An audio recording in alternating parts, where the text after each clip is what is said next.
Good morning! Happy Sunday! Merry Weekendsmas! Welcome to Sunday Story. Welcome. Now, we've been doing Sunday Story for quite a long time. And by now you should know that these stories are taken from the Jesus Storybook Bible. And at the end of virtually every story, we're pointed towards Jesus, who is coming and coming and coming. And we've waited and waited and waited and waited, and he's not quite here this week. But let me tell you, we are so very close. This week we've got Ian reading the story to you, and it's all about how the people were getting ready for Jesus at last to finally arrive. I hope you enjoy. Get ready. Have you ever been to a party that lasted a whole week? How about a sermon that went on all day? Well, that's what happened to God's people after they came home from being slaves. They had forgotten how God wanted them to live, or who they were supposed to be. So Ezra and Nehemiah read them the rules God had given Moses. But something odd happened. The more the sermon went on, the sadder they all got. Why? Was the sermon that boring? No, not really. It was strange, you see. As Ezra read the Book of Rules, it worked like a mirror. It showed them what they were like, and they didn't like what they saw. They saw that they had not been living the way they should. They saw that they were cruel and selfish. "We've blown it!" they cried. "Now God will punish us!" They thought they knew what God was going to do. But they didn't.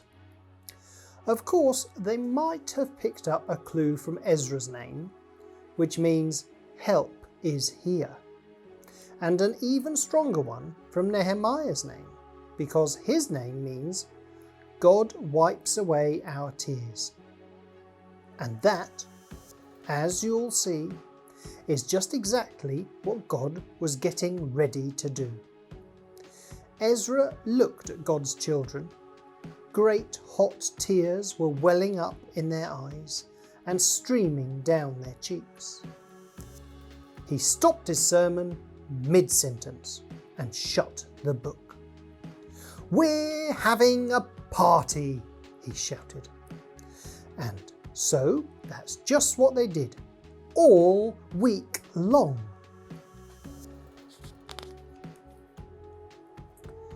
God wants us to be happy, Ezra said.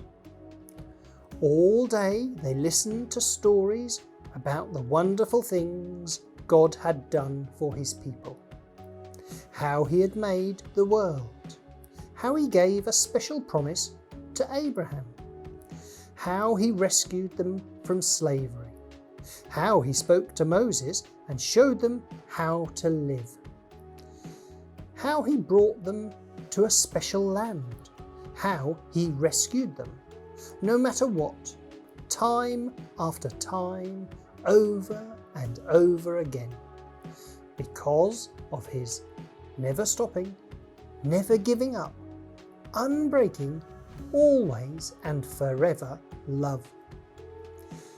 They remembered how God had always, all through the years, been loving his children, keeping his promise to Abraham, taking care of them, forgiving them, even when they disobeyed, even when they ran away from him, even when they thought they didn't need him. Then God told his children something more. "I can't stop loving you.